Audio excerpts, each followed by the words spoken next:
Hey guys, Mark here. Today I want to take you through a short video to show you how I program my progressions to help someone achieve a full push-up from the toes on the floor. One of the first things that you need to make sure is that your core strength or your ability to maintain a neutral spine throughout is strong enough to do a press-up. A lot of the time when people do press-ups without the adequate core stability, they'll lower down probably just fine, but then they'll arch as they come up and end up in this position here. You need the ability to maintain a flat back, to drop down straight and to drive yourself back up from that bottom position. So one of the exercises that I'll program for that is just an extended plank. People are used to it on the elbows. Place the hands on the floor for the extended plank, have the feet wide, and what you're going to do is you're going to grip the floor like you're trying to turn the floor like this, and the crook of your elbow will almost rotate forward. What you'll also do is try to drag the floor back, which will in turn fire up the lats, the muscle on the side of your back, which will give you a lot of stability. So you drive them in, holding strong. What you're also doing is you're tucking in the butt, bracing the tummy real tight, and you're also trying to dig the toes in. You breathe, which will sound very staggered or stuttered, and you'll try and hold that. I will be hoping that a client will be able to hold at least 60 seconds worth of that before we progress to the next kind of stage in it. And the next part will be an elevated press up. Now obviously you can use something much higher than the bench I have here. You could use a barbell across here, bring it up a little bit higher.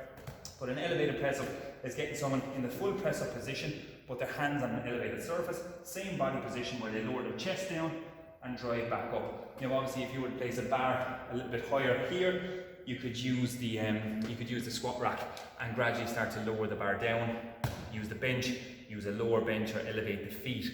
And you'd be kind of working between rep ranges, I do anyway, between 6 and 10 reps.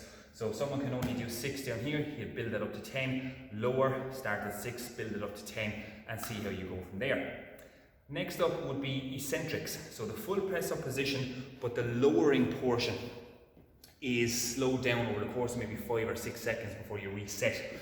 So again, you want that full body position, nice and strong through the core. You lower yourself down over 4, 3, 2, 1. You lower yourself down gently, you can completely reset, come up, and then lower again down nice and slow.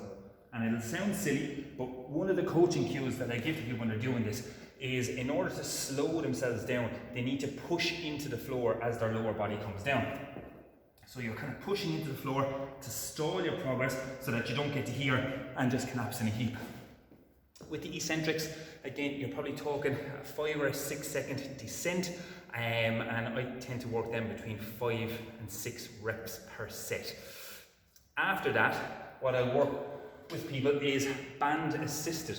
So again, the toughest part of that exercise is at the bottom when you have to try and push yourself back up. So wrapping a band around the hooks on a squat rack like this, or anything at all that you can use yourself, that will have a lot of tension here at the bottom to help you up, but not a lot of tension at the top, is ideal for building someone's confidence at the bottom of the press up, because a lot of people will get to the bottom of the press up and they just no, and they bail out.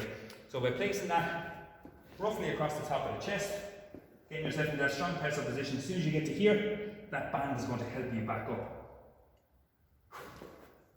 You can obviously use stronger bands, you can bring them lower so you get a little bit less help, and building them up in such a way that you're doing maybe between 3 and 6 reps over 3 or 4 sets, until eventually, hopefully, that can translate into generating enough strength and enough confidence and enough skill and enough core strength to get to here and to achieve at least your first full press up.